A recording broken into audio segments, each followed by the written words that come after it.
Of all the definitions of love, St. Paul probably is the most outstanding. Every wedding you go to, Paul's insight into love is very powerful. Let's look at that.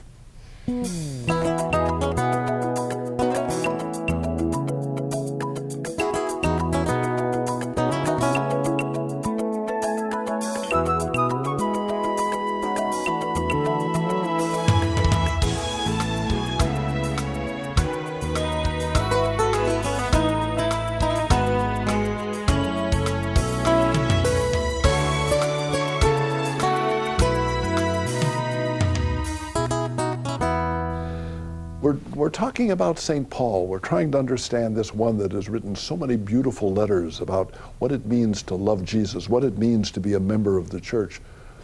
But of all the things that Paul wrote, perhaps the most outstanding is what he said about love. Let's try to understand the beautiful expression that Paul has given of love. But before we start, we need to face the fact that love is on shaky ground. Our world is awash with prostitution, pornography, human trafficking, one-night stands, couples living together outside of the commitment of marriage. 1 out of 2 marriages ends in divorce. And so there are many single parents with disorientated children who shuttle back and forth between mother and father. How can we understand this vitally important word, love? Let's look at first at what the ancient Greeks said, and then the Hebrews in the Bible, and then finally St. Paul. The Greek understanding of love is important. We English language speakers use only one word to express love. The Greeks had 4, eros, philia, storge, and agape. Eros is the God-given drive to sexual intimacy. There's a certain suspension of reason and judgment. This relates to the terms infatuation and falling in love. Philia is love related to friendship between people. There's an attraction and a bonding that's mental and emotional without being sexual. Storge is the bonding love we experience with members of our family. Agape is the selfless, unconditional love expressed to another on a spiritual level. This love can be fostered with people to whom one is attracted as well as to an enemy. This love is willing to forgive someone who's harmed us. This is the love of a Christian community. Eros, philia, and storge, they come naturally. Agape is acquired with more difficulty. It goes against natural inclinations and feelings. Agape is developed with God's grace, God's love. Agape is vital for the life and growth of married love. Well, let's look at love now in the Bible, in the Hebrew Bible. Genesis speaks of the marriage of the man and the woman as 2 becoming 1. That's why a man leaves his father and mother and clings to his wife, and the 2 of them become 1 body. We know the strong differences between a man and a woman. Their ways of looking at life, their emotions, their problem solving are often different. How in heaven's name can 2 so diverse individuals become 1?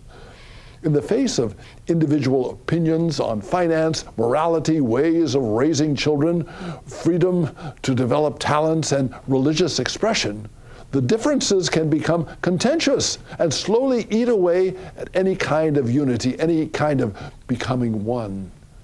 Unity, the becoming 1, happens only with, get this, death. Now, I don't mean physical death. I'm talking about a death to a selfish way of thinking that includes concessions and compromises. This dying doesn't mean that individuals and their differences should be ignored. Differences are vital. They're vital ingredients of love. we must be true to ourselves.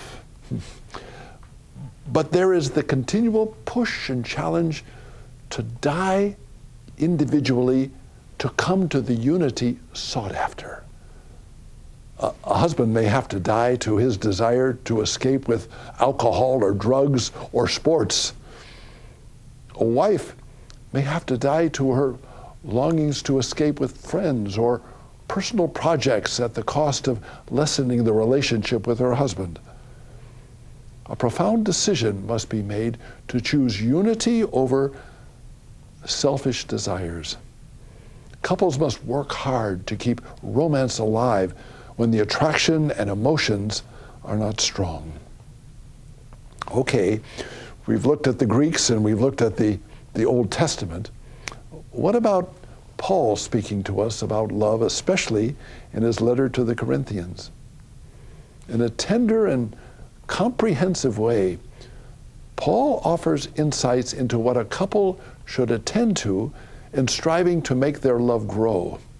Let's look at each of his suggestions. Love is patient. In our world of fast food restaurants, travel on highways and airplanes, and information found instantaneously on Google, when the speed confronts love and relationships, patience becomes challenging. Having patience with another can become very taxing. Isn't it interesting that of all the characteristics of love, Paul puts patience first? If we hold back our spontaneous reactions, our needs to say what we think and feel right now, I think our relationships would be better. Patience is a valuable ingredient of love. We need patience with ourselves, with others, and oh yes, we need patience with God. Love is kind. It's easy to be harsh and judgmental. With only the least bit of information, we can dismiss another person. Kindness is a world that relates to gentleness. There's a kind word, a kind look, kind touches. Kindness breaks the walls of hostility and anger. With kindness, we have the opportunity of evaluating another in a more positive light.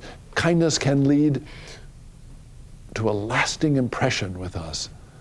When we have failed or done something wrong and feel devastated, a word of kindness can lead to lasting healing. Love isn't jealous. Shakespeare's play, Othello, is the classic example of the destruction of jealousy. A man loves his wife, and yet out of insecurity and suspicion, he destroys her and their love. We fail to trust the other person. We can't surrender to the truth of the other person. It's so encouraging to find a person who loves another and yet can give him or her freedom to have other relationships. When this is not dictated by jealousy, the other relationship can often foster and allow love to grow. Paul says, love is not pompous. We all want to be accepted by others. We watch what we say and do to not offend another. We want to make a good impression. And in the effort, we sometimes feel the need to put on something that's not ourselves. It might be the color of our hair, the clothes we wear, the makeup we put on, the way we walk and talk. True love does away with pretense. We don't need to be pompous, to put on something other than who we are. Where there is love, there is acceptance of ourselves and other people, and we don't need to pretend. Paul says love is not inflated. We live in a world that seems to be obsessed with being number one. We see this in business world as companies strive to better another. In sports, one team can play at a high level, but unless they win the championship, all the efforts seem to be futile. One of the most disruptive aspects of love is striving to be better than the other with words, actions, emotions, and the like. One tries to be better than the other and needs to prove that he or she is better. So the competition begins. All of this competition is reflected of Paul's words, inflated. We so inflate ourselves to be better than the other that we lose unity. Paul says love is not rude. Rudeness happens when we unnecessarily embarrass or shame another. It's a crude and sharp way of expressing anger, negative feelings. I'm especially repulsed by rudeness when a husband or wife speaks of the weakness of or failings of his spouse in public. This should always be strictly avoided. The weaknesses or failings of a marriage partner should never be exposed in public. That's the height of rudeness. Rudeness is the complete opposite of patience and kindness. It doesn't seek its own interests. We live in a world that's organized pretty much according to 50-50. If you give me 50, then I have to return you 50. If you send me a Christmas card, I have to make certain, and I'm obliged to send you a Christmas card. This kind of balance is a pervasive attitude in our world. When I witness a marriage of a couple in church, I mention to them that if their marriage is going to succeed, the 50-50 formula is not going to work. As followers of Jesus, the formula now is 90-10. Each person needs to be willing to give 90% of his or her love and attention to the other. That 90% involves striving to enhance the goodness and talents of the other. Only 10% needs to be retained for oneself. If this new formula is going to work, it needs to be a mutual giving. It's not just the man that gives 90% or the woman that gives 90%. Each must give 90%. And although this mathematically doesn't work out, I believe that following the example of Christ, this giving allows us to really grow. Stay tuned. We're going to be coming back with more insights into the powerful meaning that Paul gives us to love.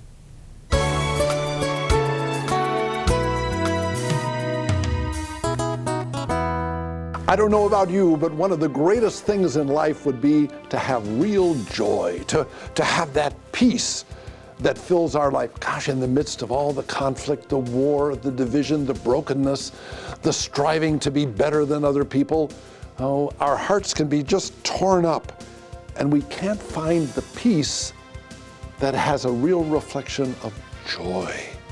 And not just joy as a noun, I want something that's alive. I like the word rejoicing. It's making joy alive and real. I want rejoicing. And brothers and sisters, that's what we have in the Lord Jesus Christ. God coming into our life with forgiveness, with peace, and real joy. I mean, it's more than a whole bunch of money.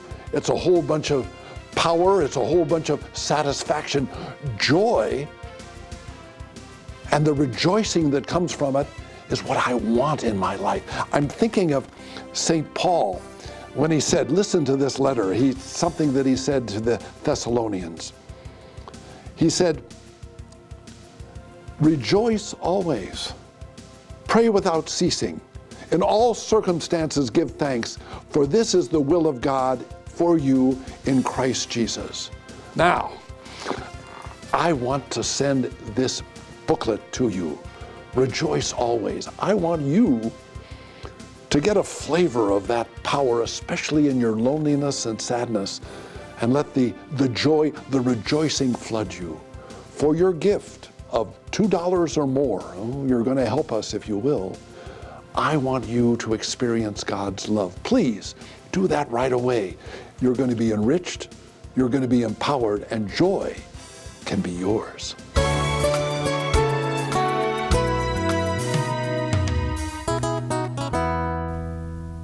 We're trying to understand a beautiful word, love, according to St. Paul. So let's continue in this quest to understand the beauty of what is so important in our lives. Paul says next, love is not quick-tempered. Anger is good. We've been given the emotion of anger to overcome injustice. When we or others are being unjustly treated, anger pushes us to speak and act to bring justice. Jesus was angry with his disciples for their slow understanding, with the crowds because they misinterpreted his miracles, with the religious leaders who were putting more stress on the law than on the people the law was supposed to serve. Even though we know that anger is good, it's also destructive. The quick temper that Paul is speaking about is a selfish anger. Good anger cares for the other. Selfish anger cares only for ourselves. The key to success in love is making sure that our anger is directing to helping others. The next definition is, it doesn't brood over injury. Well, we all make mistakes. We all have said or done things that we regret. Our words and actions have hurt others. With God's grace, we're able to ask forgiveness. But often the memory, the guilt of the hurt lingers. We struggle with trusting ourselves and others. We can't forgive, but we certainly can't forget. I found that forgiveness is better understood as a process than as a done fact. If the hurt is deep and painful, the reconciliation process means that we're moving in the direction of forgiveness rather than surrendering to hatred and revenge. Next, Paul says, it doesn't rejoice over wrongdoing, but rejoices with the truth. Paul Tillich, a Lutheran theologian, said the proof of original sin was the fact that we can rejoice at our best friend's downfall. Whoa! Despite all the highfalutin concepts of love to which we aspire, deep in our hearts, there are shadows of evil. We can so easily pick up another person's failures, brokenness, and wrongdoing. In our insecurity, we take on a smug smile. We rejoice at that their wrong is exposed. We have a chance to climb a rung higher on the ladder of self-righteousness. In our sinfulness, we can rejoice in another's failure. Rather than rejoicing in wrongdoing, we should look for the truth with Paul's plan of patience, kindness, and not the least shadow of rudeness. Paul then says, love bears all things, believes all things, hopes all things, endures all things.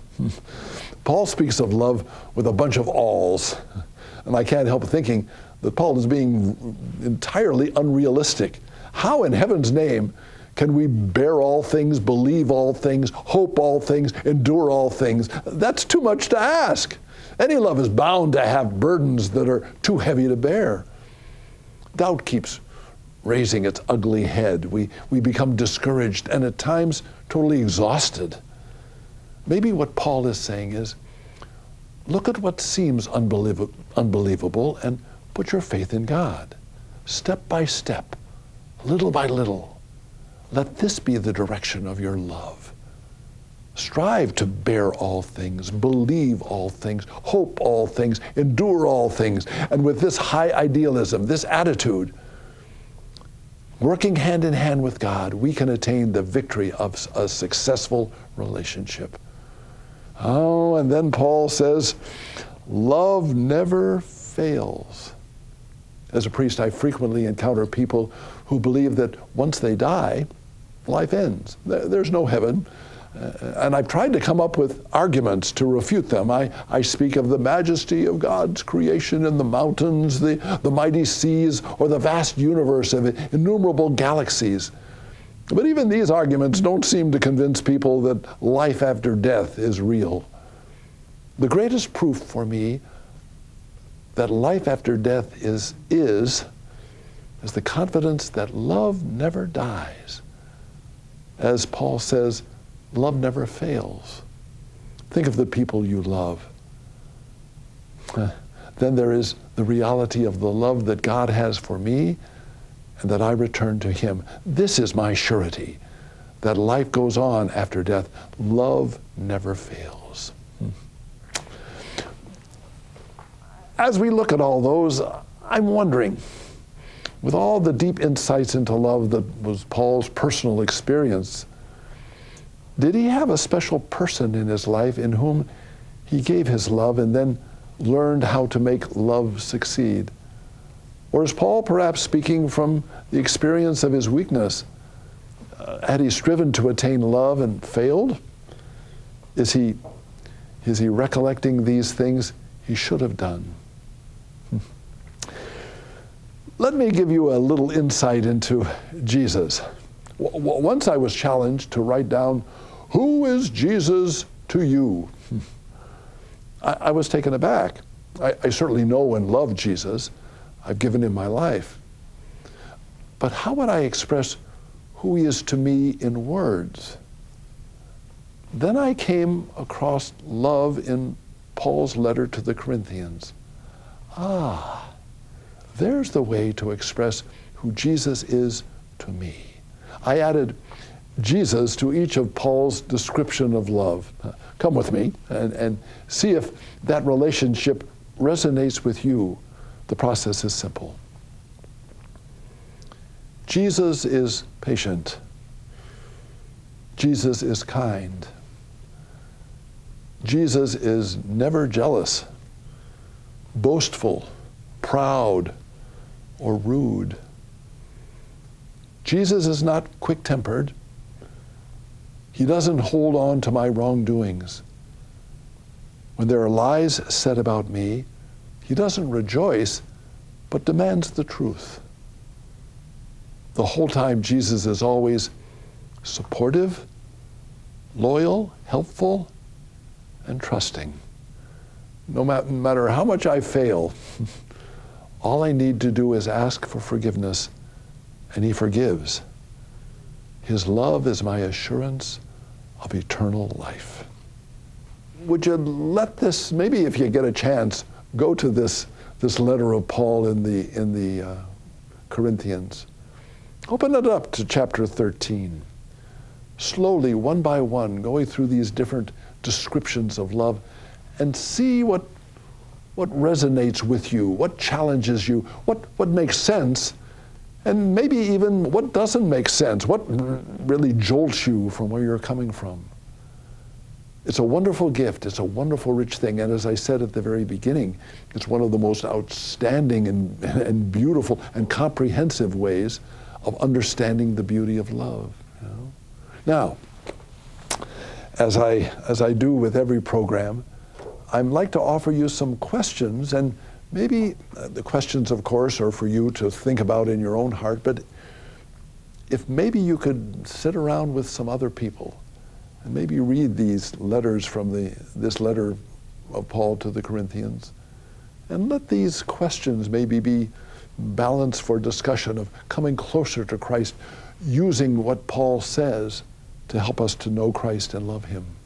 So here are some of the questions I want you to wrestle with. What is your definition of love? Huh? If I came up to you and said, oh, what's love? And what would you say? And now, reflecting on this challenge that we receive from the Hebrew Bible, how is it possible for two individuals, a man and a woman, completely different, how is it possible for them to become one? It's a challenge that is almost seemingly impossible. And of all of Paul's words describing love, which is the most challenging to you? And now, very finally, how would you respond to the question, who is Jesus to you? And my little way of coming up with thinking of those words of love and connecting them with Jesus, does that help you to do that? Please, can I ask you, would you stay tuned in the program? And I want to come together and I want to be praying that the love of Jesus can become more and more alive and real in your life through these beautiful experiences of Paul.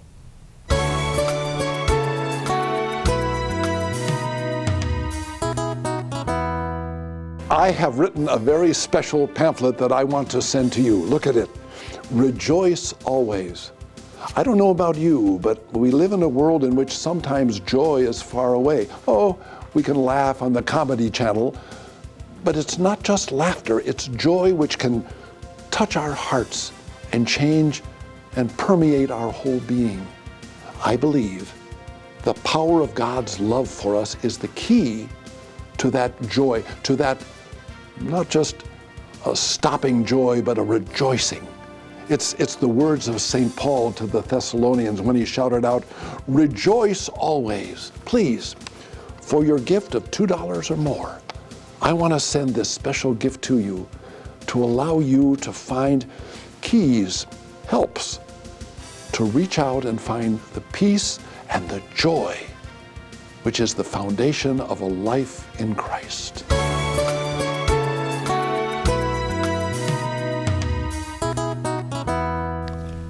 The words of Paul are just as real with people that are difficult to love. And I'm thinking of being patient, being kind, and trying as best you can to build up. But then, of course, we've got to always remember the importance of believing that we can really love God. We say that often, don't we? Love God, and yet sometimes we find a confusion with knowing, what does that mean? How do you love? Now I can love a woman, or I can love this and I can love that, but how can you love God? And you know, there's a real relationship between this second thing that I brought up, this love of others. The amount of love that we have for others, there's a real thermometer, there's a real indication about the amount of love that we have for God. Well, I want to let you know that I love you, and I really care for you, and that's why I'm doing all of this program, and I thank you for your prayers, your financial support to allow us to continue with this ministry. But I want you also, in this act of love, to know that we're praying for you. It's wonderful. There are people at the telephone right now waiting for you to call, wanting to hear your prayers, wanting to hear if perhaps you wanted to purchase one of our offers and perhaps help us with the ministry.